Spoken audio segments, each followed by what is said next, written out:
Good evening, good morning, good afternoon, depending on where in the world you are joining us. Really excited for this conversation and to be partnering with Wango Capital. My name is Victoria Rubadiri. I will be your moderator for the next hour or so, as you've been seeing through the promo materials over the last couple of days. And of course, this being the month of March, we are talking about investing in women. Allow me to quickly introduce my panel as we get the conversation started. We have Rispa Alaro, who is a group finance director at Centum Investment. We also have Sheila Birgen, IDM director, Digital Corporation Organization. And last but not least, Mercy Kimani, managing director for the Dale Carnegie Kenya. Ladies, welcome. I'll probably start with Rispa. Tell us a bit about yourself, who you are, what has been the key highlight of your journey so far, and I guess any memorable highlights of your career that you can pinpoint as you think back. I know that's a long intro question, but over to you. Thank you, Victoria, and thanks, Mongo Spaces, for this invite. Very excited to be in this conversation with Sheila and Mercy as well. I'm Rispa. I'm a mother of two amazing teens. I'm a daughter, sister, a friend, a coach, and a mentor. What fulfills me is partnering with leaders, both corporate and entrepreneurs, to navigate inflection points and crossroads to really ultimately achieve their career and personal aspirations. Just taking you back to where this all began, my journey. Thanks to my mom, I grew in a home that was gender invisible. And why I say that is I'm blessed with four amazing brothers. But throughout our childhood, there was never a distinction between the boys and the girls. My expectations were the same for everybody. And even when it came down to the chores, her influence in terms of hard work and focus stretched in when I transitioned into college. I watched her change careers. She was initially a nurse and she then changed careers to counseling psychology. She began this psychology undergraduate degree, even completed her master's before I finished my undergrad. Her mantra was things that are really hard to do that may seem totally unachievable as goals. Once you start, then God orders your steps and things fall in place. With that support and encouragement from her, immediately after finishing my undergrad, I did my master's, I did my ACC and CPAs only a few years after leaving campus. And I believe that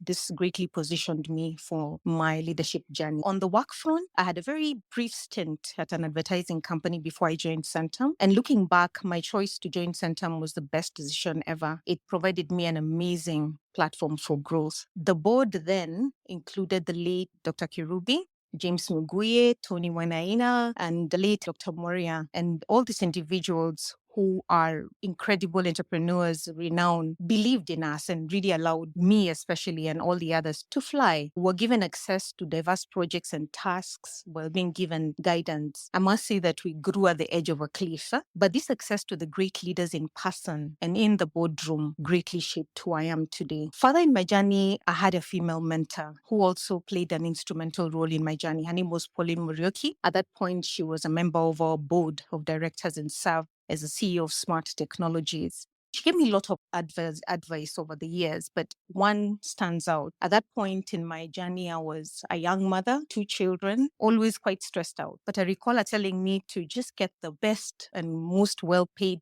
team around me at home, and that this would allow me to then thrive in the workplace. And to date, I execute that advice she gave me. The other experience in my journey was when I stumbled on coaching, and this had such a great impact on my life. At that point, I was finance manager and at a point in my life when I really wanted something different. I was just tired of finance. And I thought that the best way out was then to look for a coach and get another job. I did find a coach, but by the third session, I came to the realization that what I was looking for wasn't another job. What I was looking for was actually to be of impact. And the other realization was that where I was the best place for me to impact. The rest is history in terms of my career progression. I moved then to become director of finance and operations, then later to start and head the shared services subsidiary. So that was a turning point, which allowed me to then inflect, reposition, and take on exactly what I wanted to do. Around 2017, I began to feel like I needed a break, but fear struck me, and it took me another 1.5 years to then make the decision to take a sabbatical from work, to spend more time with my children. It was one of the toughest decisions I'd made, but also allowed me to put fear aside. And now I don't think I'm as fearful again. This season was beautiful, and it allowed me to spend a lot of time with my children and my friends, but also then gave me an opportunity to then begin to serve on boards, which I still do, and also to pursue my passion, which is in coaching. And now I'm back in Centum. I'm grateful to be part of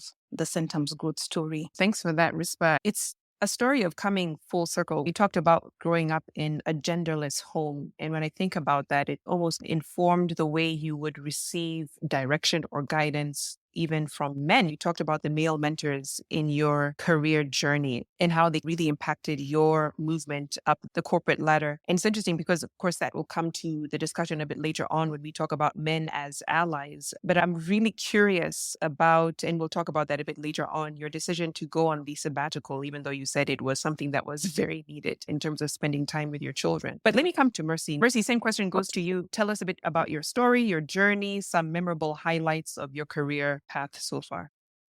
Great. Thank you so much, Victoria. Yeah, when I look back and I'm just listening as Rispa is giving her story, and I think we share some similarities. I grew up in a family of one brother and we were two sisters. And being a middle child, my parents didn't have a distinction on gender roles. I think we were all seen as one team, the kids and the parents on another team. And I think played a big role in defining the career I took. And looking back, I can say those were some very fundamental constructs. I think when I look at the structure of life, it's really how you start life. And so my journey has been highlighted a lot, I think with a lot of influence from my mother and her mother and her grandmother, so my great-grandmother. I was fortunate enough to find her. And all those stories around strength and courage and being the first to do many things, I think that gave me a foundation to really try and launch onto things. I remember I joined the Girl Guide movement when I was pretty young. I think I went for my first camp when I was 6 years old. And my mother was very scared, but I remember my father saying, no, I think because you have other teachers, the other people, let her go. It was just a weekend. And I think those are very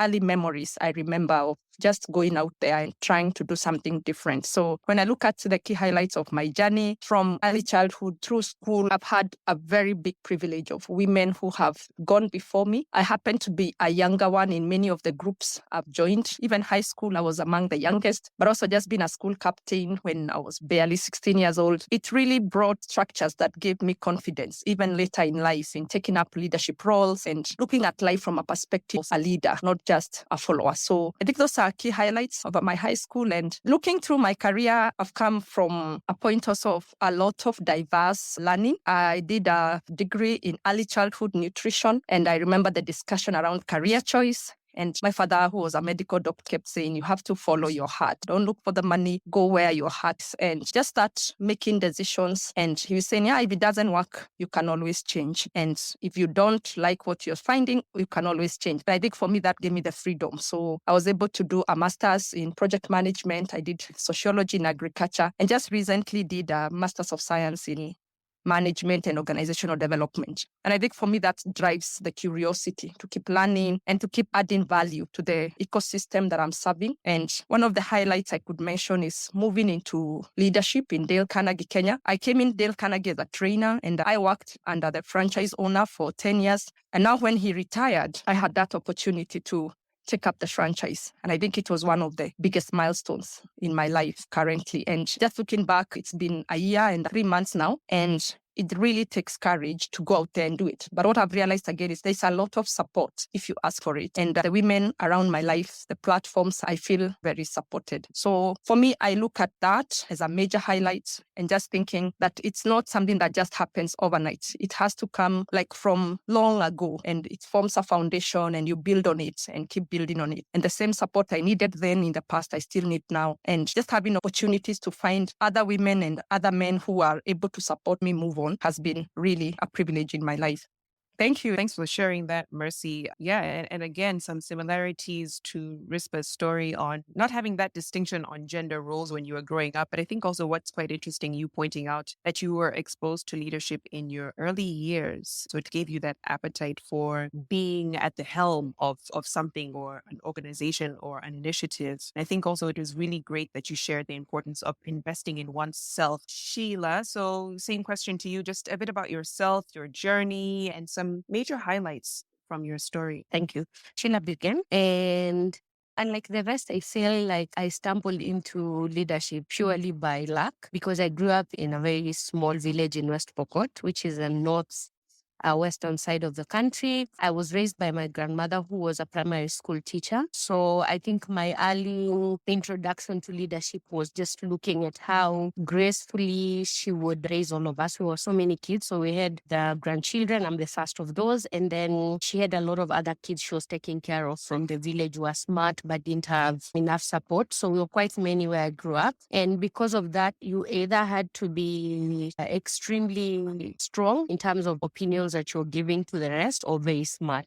And I was just lucky to be the latter. And then I just went to normal schools, no national school, nothing. Then went to uni, no leadership roles in any of my childhood until I finished uni. But I think also because I started having a lot of responsibilities quite early in my life, it interacted with people, how I lead and how I take up responsibilities. Because I was part of the children we had at home, so I had to delegate work at home. I had to make sure everything is done and run smoothly. And that carried on. I had to start paying my school fees in uni. So I started also working quite early. And luckily, I got into tech. And I think because of being raised in such a big family, I've always taken up strategy. Like I mentioned, I wasn't the strongest in terms of vocalizing what I wanted. I had to be smart. And so that smartness, I think, allowed me to think strategically since I was young. And strategy has been a very strong pillar in terms of the roles I've chosen. When I've been thrown in deep end in terms of leadership, it's allowed me to be able to leverage the networks I've grown. And knowing that I'm not very social, it's also allowed me to be able to smartly network. I don't even go to events like a lot, but when I go to events, I know specifically what 2-3 people I want to talk to, and it will not be more than that, and what conversations I'd want to have with them. And so I got into innovation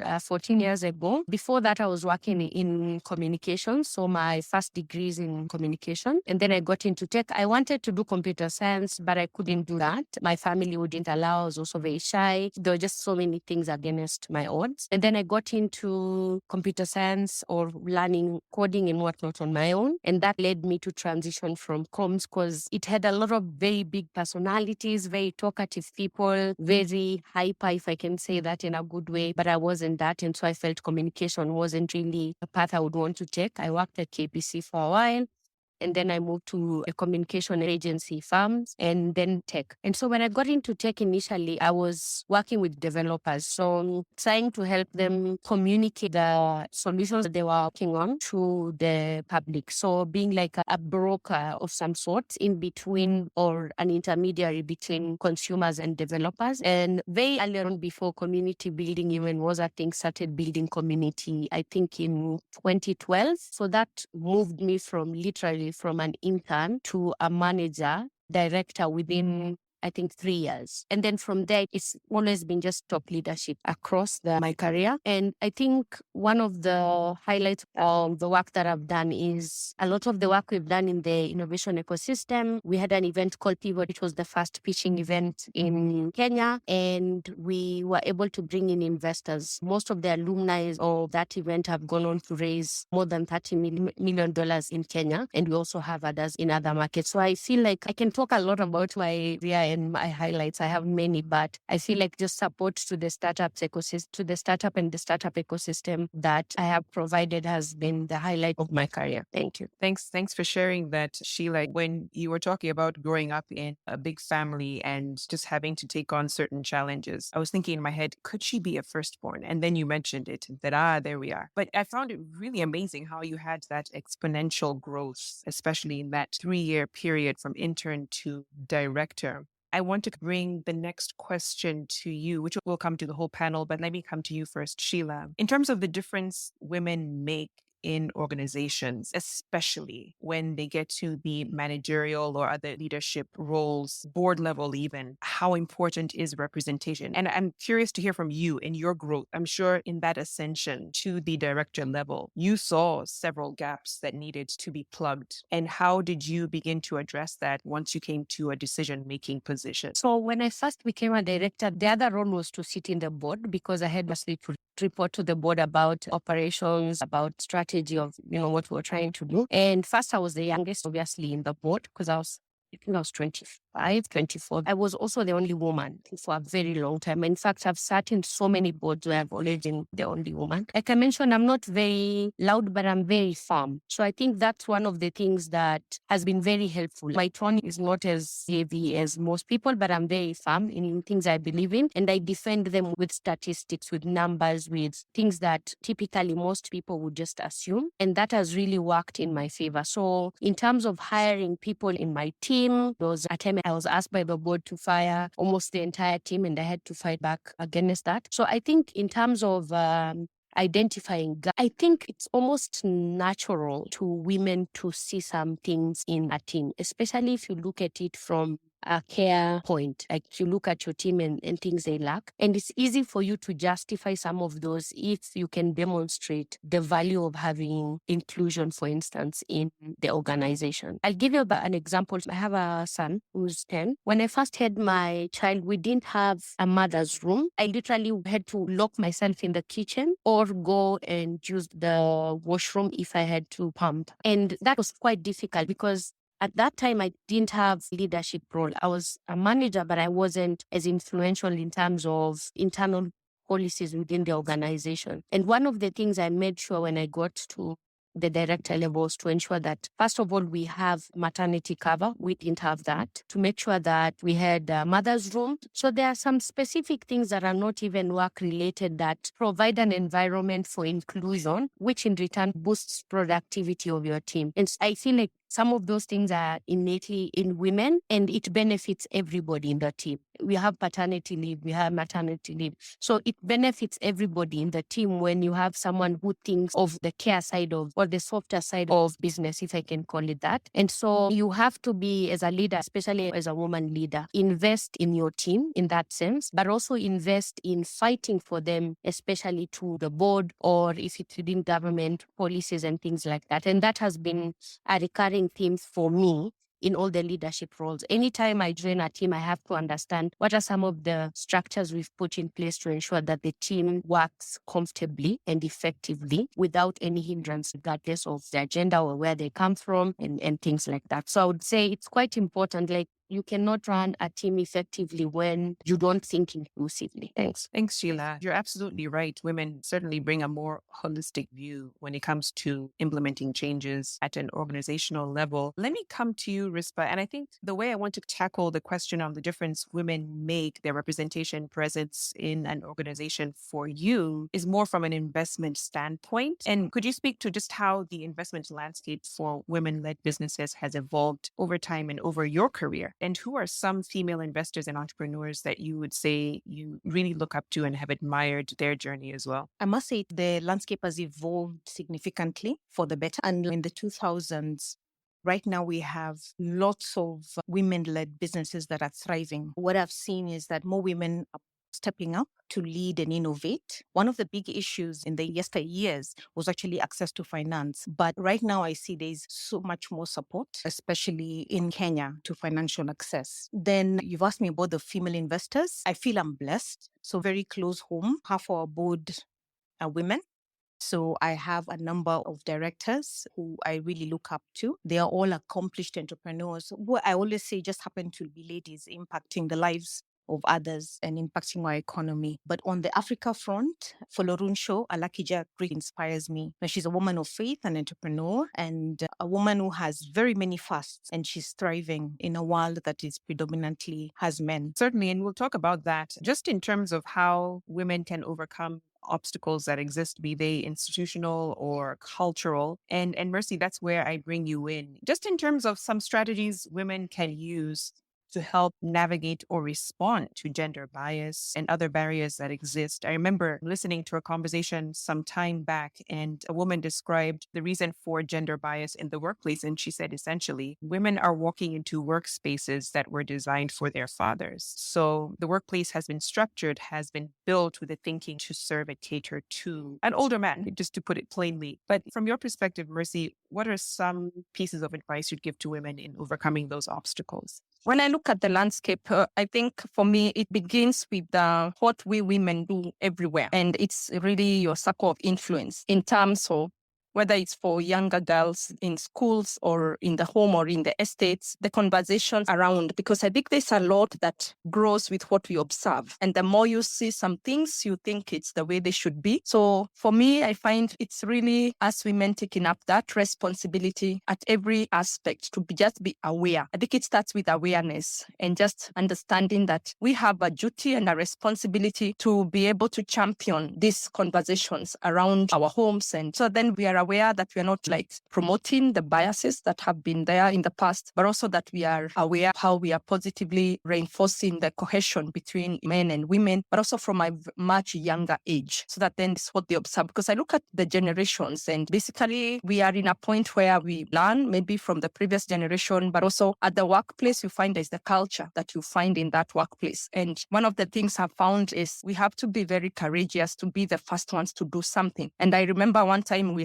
had a coaching session, and it was a senior executive. She was in a pharmaceutical multinational organization. And when she got a baby, she wanted to resign. And I was telling her, we need to look at your contribution to the workplace and what will happen when you resign because you want to bring up your baby. And she said, yeah, because the baby sleeps when I'm at home, and when I go to work, she wakes up. And so I have to follow a video from the house help on how the nanny.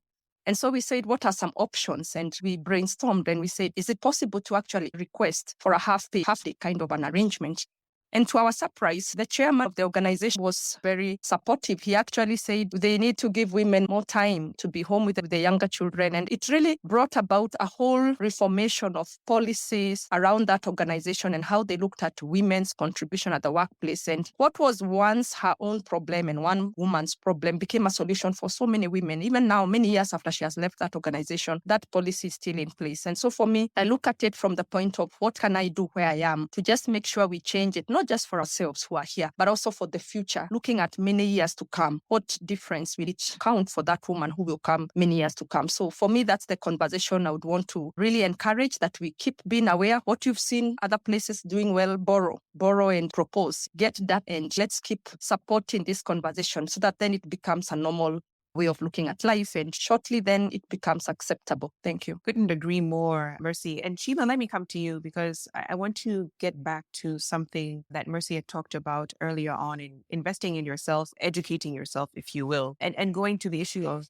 educational initiatives. How can we empower young girls, women, through education and skills training, and more specifically to areas like STEM? You talked about the work that you've done in supporting the startup ecosystem and the tech space. What have you seen? And then also the work that you've done in uplifting women in that space of STEM. Thank you. I think first of all, this education, before I come into the STEM discussion, is quite important, especially now where there are very few things you can differentiate yourself with. If you can continuously learn, and I don't mean you necessarily have to go to school. It's important to have certificates, yes, but it's even more important to have the knowledge. So I think you cannot set any time because you have to continuously learn. And that is critical in the space we are in, especially in STEM where, things we work on continuously change and evolve. Your knowledge also has to continuously evolve as well. Coming back to STEM, the importance of this. So I've been a mentor with the Akira Chicks since the beginning, 12 years.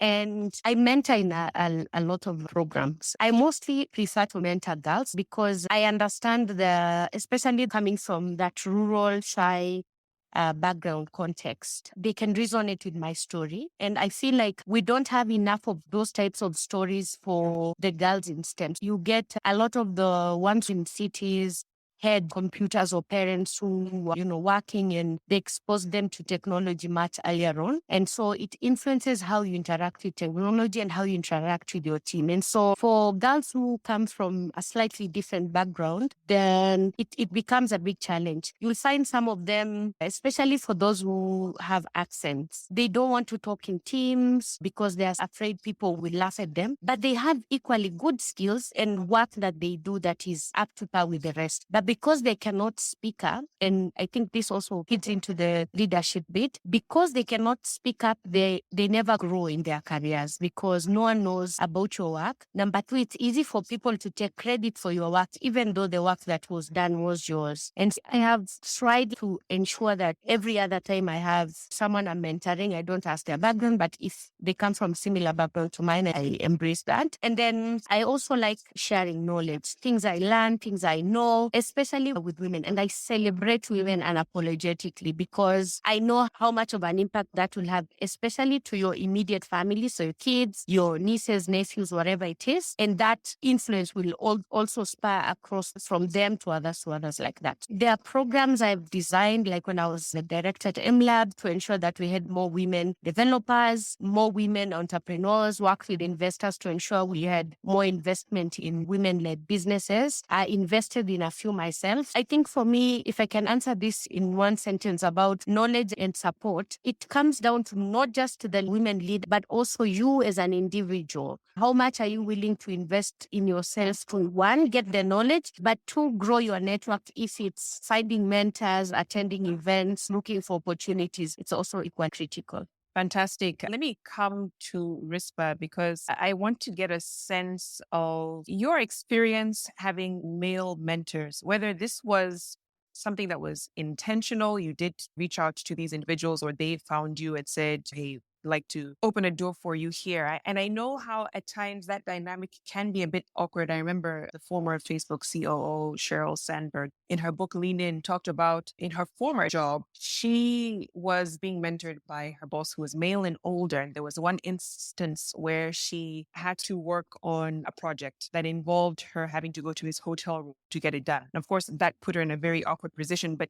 in her mind at that time, it was, this is my boss, we have to get this done. And he was a fantastic mentor. And many times that gender difference can bring in a bit of a conflict in terms of just what it might look like. But I wonder for you, Rispa, how you navigated that and ensured that you got as much out of such relationships as you could as you grew in your career. Yeah, that's a very good question, Victoria. Let me just start by just describing my journey with men, with the support of men. I'd mentioned I grew up in a household full of men, 4 brothers, no sister. And so I'm relatively comfortable learning from and being around them. But that said, what has been very clear is that as women, we need sponsors, and not the traditional sense of the word. We need people to support us and speak out for us, even in spaces where we are not. We need mentors, both women and men, and then we need allies. And in my description, allies are those leagues within the organization who there are some you don't want to be part of or you want them to speak on your behalf or just support you. That diverse group of a support system becomes very important for ladies. And for me, has played a critical role in where I am now. But over the years, you asked me, how did I get to that point? I think for one is I got into work as a professional, not as a woman. I think the way I approach work is not as a lady. And therefore, when I need to learn something, that's the approach that I have taken. And the other thing is boundaries. So over the years, and people are different, but for me, there are things that I will not do. I had my children when I was pretty young in my career. Of course, I have to go back home. Of course, I have to take care of them. There was their dad. There was a lot that was required of me, both at work, but also in the family front. So I had boundaries. So I would prefer if there are meetings, then they're in the morning or they're at lunchtime. And I keep away from the evening. And sooner than later, everybody just gets to figure out what you do and what you don't do. And they respect that. The other thing is being good at what you do. Just know what you do and be known for something. And you, when the mentors or the sponsors see you, that's what they see, a professional trying to get back. But then later on in my career, even during my break, it's the same sponsors who then called me up to ask, Would you want to join this board? Would you want? So they remember. What I would then tell younger ladies is that be focused on work. Don't play that gender card, because when some lines get crossed, then it's just a murky area. Those gray areas do not benefit you as ladies. They may work for men, but they rarely work for women. I love what you said, Ruspa, in that you need to go to work as a professional, not a woman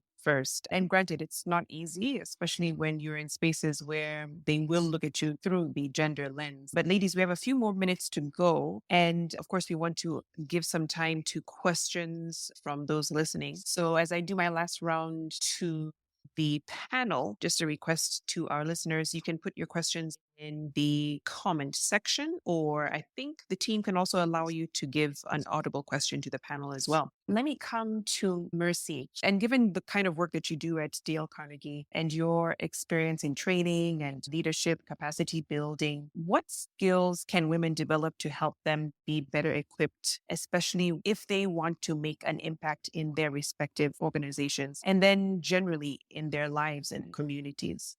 I'll happen to really be thinking around that question as you're asking, because when I took the franchise, it was a change of guard in many ways, in the fact that there was the move to the first woman who owns a franchise in Kenya. So that whole shift, I had to keep asking myself, what difference will I make from the other franchise owners who've been men? And I think one of the things I'm so excited about is bringing a program specifically for women lead, which will be launching this April, the Women Leadership Academy, because it's the same question I kept asking. What is it? What has it taken? The franchise has been in Kenya over 20 years, but it's the first time we have a woman. And I'm thinking, what difference then will it make for the future that we are looking at? And many women who are looking at Dale Carnegie as a provider of skills and different skills. And there are quite a number of skills we could think about. But top online, one of the skills I find it's very critical, and I think Sheila mentioned it also earlier, is continuous learning and personal development. I think for me, knowledge brings about a confidence, because when you speak, when you learn to communicate, and when you feel you've earned the right through experience or by learning or studying, it gives you that confidence to know that what you're talking about, you know about it. And therefore, I find a lot of the misinformation around women development or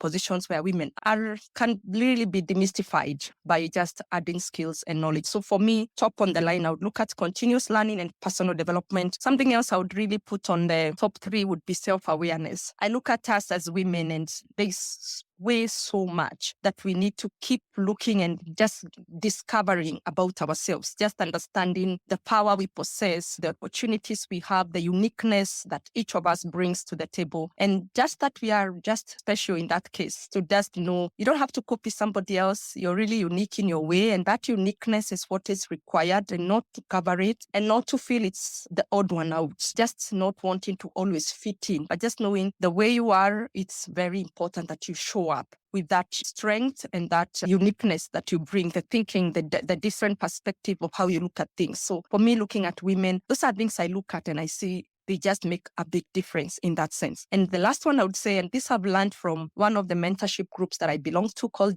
Girls for Girls, is on courageous leadership. When I think of all the virtues that we could have, I look at courage as one of it, like the top. And I think if we don't have courage, then we can't do all the others. We need to develop that courage within us to speak out, because courage is different for everybody. And for me, it's just that knowing that if we as women learn to be courageous, to attempt, to try things, and even when they don't work, to come back again and dust ourselves and move again and look at the future. For me, these are skills that will allow women to have impact, to have growth, and also to continue growing other women that are coming behind. So I look forward, even in the program that we've lined up, it's a 3-day program we've lined up for women, and we're looking at C-suite women, because I think also that's where we are looking at leadership at the very top. When we're saying what are the dynamics of leadership at that level, where sometimes you're the only woman or you're 2 of you, or it's very different from other cadre of leadership or in organizations. And so these are skills that we can keep adding on, equipping women.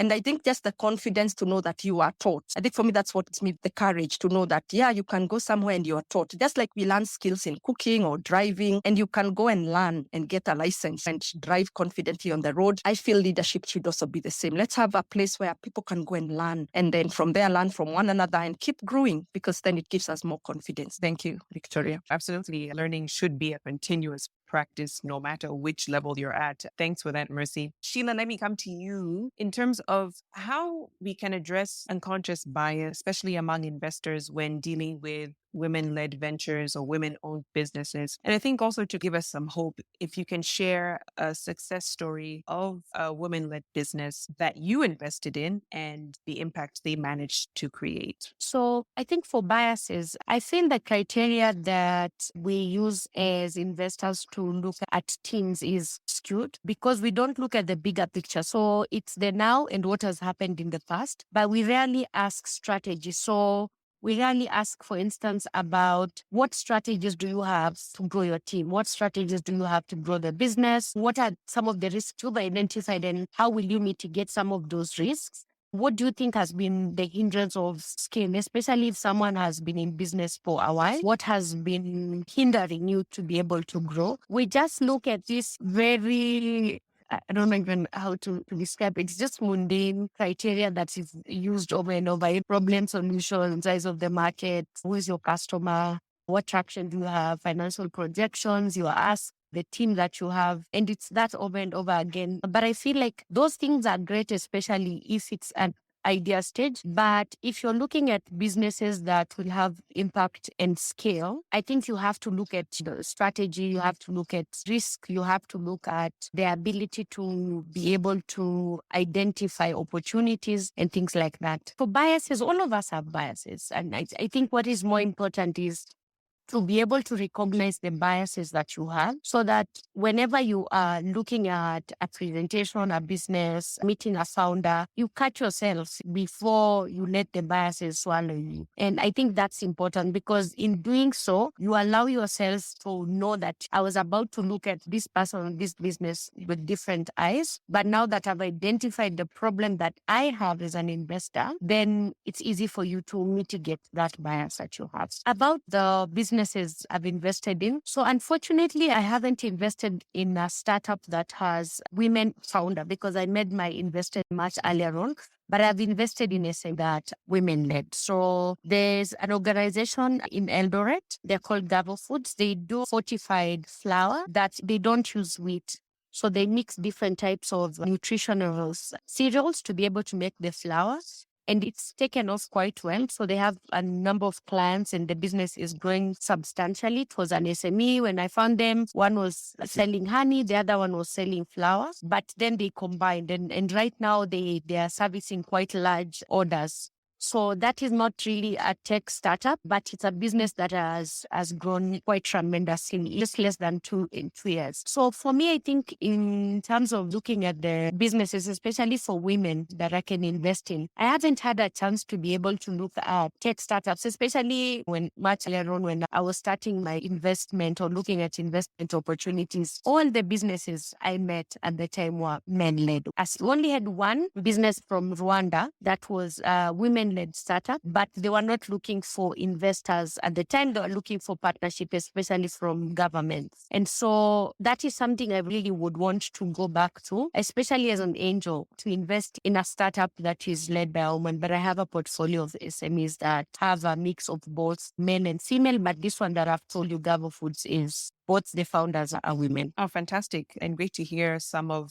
the businesses that you're working in capacity building. Final question goes to Rispa because we are short on time. But Rispa, you achieved to get gender parity and pay parity at Centum. That is really awesome. Question is, how did you do it? And you are the senior most woman manager at Centum as we speak. Do you still feel that there's more to be done to lift women up within the company and through the leadership ranks? Yes, thanks, Victoria. Certainly I do, but allow me to just step back and just add on to something that Sheila spoke about. I serve on the board of Impact Fund, and it was interesting. We had a board meeting last Saturday, and we were looking across the investee companies and had a discussion around which entities have done better. What came out of that discussion, it was very clear that the women-led because there are quite a number of women-led enterprises that we've invested in, they've done significantly better. There are some businesses that we had to take provisions for. And the interesting thing is that those businesses were male-led. So clearly there's something that women in leadership do differently. Back to the question on what you've done at Centum, yes, I think we've made a lot of progress. And I had mentioned before that half the board are women. Coincidentally, half our team are also women, and then we have 40% representation of women in senior leadership. That's quite good. But I do see that, yes, we are not there yet. There's still more to do, and especially in terms of continuous elevation of the women. There's more and more younger women coming into the workspace, and my desire is to see them getting into senior leadership. Over the years, we've had a graduate program. And when I look back at the ladies who've been through that program, and some are at Centum still, but many are not. But even those who are not are doing amazing things out there. I think there's still an opportunity to go again and do more of that and see women thriving within the workspace. Times are changing, and the ways to provide access to women are also changing. So the other way is then to meet the ladies where they are in terms of what would make them and help them stay at work and thrive. Because what I've seen is that many women are very happy to leave work when they have to make a choice between family and work.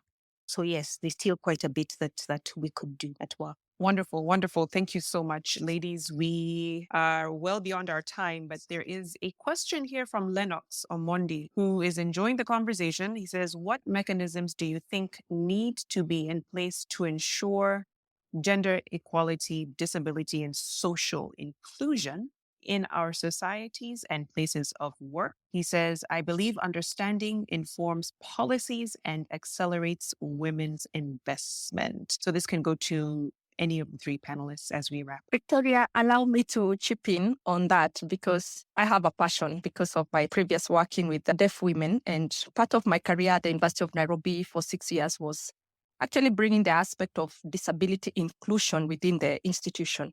And the question he has brought about is critical, really critical. And I think we've had a lot that has been done in terms of policies, in terms of the inclusion within the constitution and the human rights. And a lot of policies have been written. And I think still a big provision of the government support in terms of waivers to organizations who bring in persons with disability into the workplace. So for me, I look at it from a perspective of more implementation and maybe just highlighting some of these good news or wins that are happening, the wins that have already been done, and maybe just creating more awareness, because I feel some things they went ahead, they were passed back in 2012 or 2013.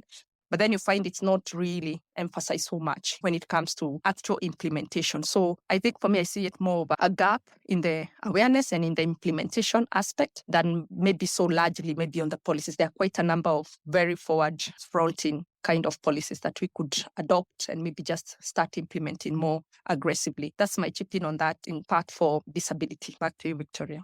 Fantastic. Thank you so much, Mercy, for taking that on. And a big thank you to Rispa Sheila as well for joining this conversation. And Mwango Space, we have been talking about investing in women, some very practical insights coming from our brilliant speakers this evening or afternoon or morning, depending on where you are joining us from. It's been an absolute pleasure hosting this Mwango Space again. My name is Victoria Diri, and hopefully we get to do this again sometime soon. Bye for now.